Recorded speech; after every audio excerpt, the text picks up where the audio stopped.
கண்ணூர் ஜில்லாவில் இருக்கிற வளவட்டன் அப்படிங்கிற இடத்துலேருந்து எடுத்ததுங்க. உங்கள் கோகா மேக்ஸு விளம்பரம் மொபைல் பார்த்து அது எடுத்தது.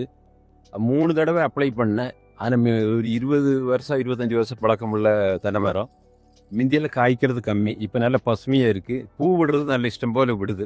காய்ப்பும் நல்லதாக இருக்குது. அதேபோல் ஒரு சின்ன மரம் ஒன்று உண்டு. அது 5 வருஷமாயி நட்டு. ஆனால் முந்தியெல்லாம் ஹைட் கம்மியாக இருந்ததுங்க. இது போட்ட பின்னாடி நல்லாவே வளருது. அந்த பச்சை பசுமையாக இருக்குது. இது 3 தடவை தான் அப்ளை பண்ணேன். அதனால் இது நல்ல பெனிஃபிட் உண்டு. இது உபயோகிச்சா நல்லது. ஆனால் ஹைட்டு கம்மியாக தான் வளர்கிறதே கிடையாது. அது உங்கள் கோகோ மேக்ஸ் போட்ட பின்னாடி நல்ல நீளமாக வளருது. நல்ல புஷ்ஷாக இருக்குது. இனி காய் பழம் ஆகுங்கிற ஒரு நம்பிக்கை உண்டு.